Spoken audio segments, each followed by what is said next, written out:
Welcome to Self-Portraiture with Libby Redpath. Today we're going to create an abstract self-portrait using Picasso and Cubism as inspiration. Although Picasso started off drawing realistic portraits, during the Cubism art movement, Picasso started looking at things in a different way. Picasso wanted to show how things look from different perspectives and viewpoints, as well as using different colours. For this reason, today we're going to start off fairly realistic and slowly become more freely abstract in the final pieces of work. So to start, looking at myself in the mirror and focusing on the element of line, I am going to draw a continuous line self-portrait.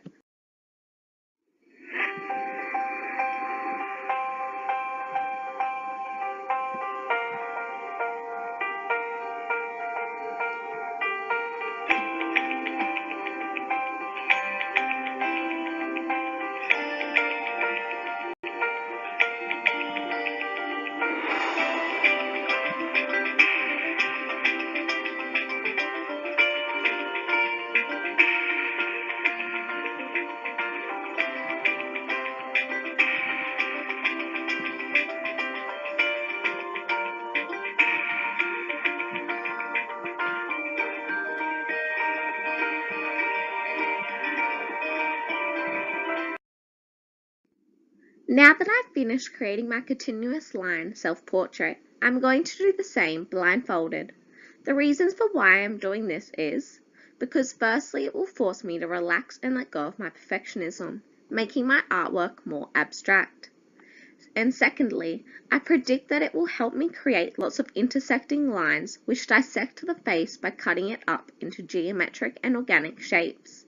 In doing so, I'll be creating a self-portrait using the elements of line and shape in a Cubism way, using Picasso as inspiration.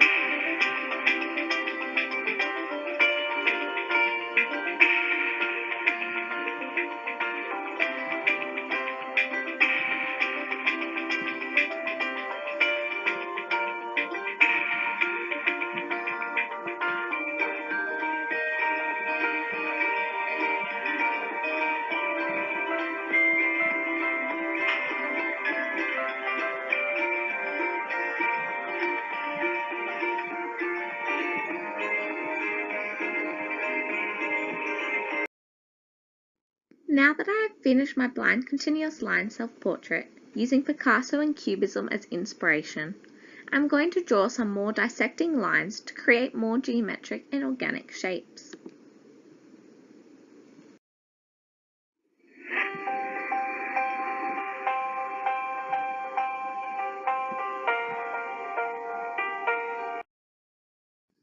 Now I'm going to add the element of colour by colouring in all the dissected shapes in bright colours, similar to Picasso and the Cubism art movement.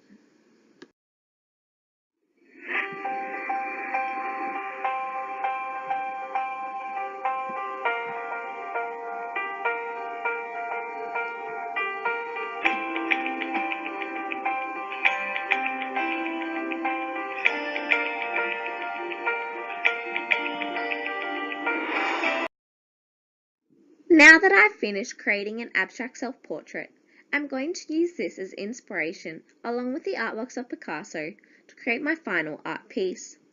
I'm going to create a self-portrait on a canvas using similar techniques, processes and visual conventions to Picasso. For example, I'm going to use a mixture of collage and paint, as well as thick black lines, warm and cool colours and geometric and organic shapes. Since Picasso wanted to see things from different perspectives and viewpoints, his portraits would often portray a face from two sides at once. For example, in some of his artworks he would draw half the subject's face from a side-on or profile point of view, and the other half of the face from a front-on point of view. So he actually shows two sides of the face in the one picture. For this reason, his portraits and self-portraits were not symmetrical. Using Picasso as inspiration, I'm going to make sure that both sides of my face do not match by drawing half of the face from a profile view and the other side of the face from a front-on point of view. Additionally, since Picasso's portraits are not symmetrical, I am going to draw the features on each side of my face differently, using Picasso's styles and techniques for inspiration. For example, I'm going to draw one eye closed and the other eye open. Picasso used warm and cool colours to highlight where the light is shining and where shadows are. However, while I am going to use both warm and cool colours, I am going to use them to represent different sides of the face. The reason I am going to do this is because for me, personally, I feel as though capturing two sides of the face in the one picture can represent the duality of a person's nature, and thus I aim to highlight this duality through the contrasting warm and cool colours. In addition to painting my self-portrait, I am going to cut out shapes from the pages of a newspaper or book and glue them onto my canvas. I am going to do this because Picasso also made collages by gluing different types of paper together. So now I'm going to begin drawing, painting and collaging my self-portrait onto the canvas.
Thank you for watching Self-Portraiture with Libby Redpath. If you enjoyed today's video, please tune in next week for Still Lives with Libby Redpath, using Picasso and Cubism as inspiration.